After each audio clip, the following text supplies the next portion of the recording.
On the night ferry to Staten Island, a diverse crowd gathers, including a flock of drunk party girls, a Latona woman with a child, an aspiring fashion designer, a big-hearted EMT worker, and an assortment of freaks of all kinds. However, midway through the trip, it turns out there's another truly strange and dangerous passenger on board. A half-meter-tall killer rodent that has finally escaped from the trap where it spent decades and is now ready to continue its bloody work. In horror history, there are several actors who have become icons thanks to their roles in landmark horror films. For example, Kane Hodder, who played Jason Voorhees in Friday the 13th. Robert Englund, whose career was defined by Freddy Krueger in A Nightmare on Elm Street. Tony Candyman Todd, Brad Chucky Dourif, or Warwick Leprechaun Davis. Just a couple of years ago, David Howard Thornton joined this pantheon, playing the clown Art in the Terrifier franchise. Thornton seems to have fully embraced the genre and consciously chosen this path. In October 2022, Terrifier 2 hit US theaters, and just a month and a half later, in December, the film The Mean One was released, in which Thornton played a horror version of the Grinch, stealing Christmas and, along the way, murdering everyone in sight.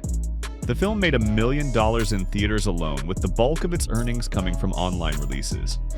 Though The Mean One's official budget was never disclosed, it's obvious the creators made a tidy profit. So they decided to continue with Screamboat, produced, directed, and written by the same Stephen LaMorte who made The Mean One. The two films also share the same composer and some overlapping producers, one of whom, Amy Schumacher, played key roles in both. And of course, David Howard Thornton stars in Screamboat as well. These two films have another thing in common. The creators of The Mean One piggybacked on the legacy of children's author Dr. Seuss, who wrote the original Grinch story. To avoid lawsuits, they had to make some changes to their version. With Screamboat, they didn't even need to alter anything. Walt Disney's black and white cartoon, Steamboat Willie, which introduced Mickey Mouse, recently entered the public domain. So the filmmakers leaned into their inspiration, even joking about it in one scene. Speaking of jokes, Screamboat has a lot of them, which aligns it with Leprechaun and the Chucky franchise. But it's hard to put it on the same level as those successful series. While the filmmakers have clearly grown since The Mean One, Screamboat lacks originality, tightness, inventiveness, and, cliché as it may sound, budget. The scenes where the killer mouse interacts with live actors use outdated composite shots and look painfully artificial.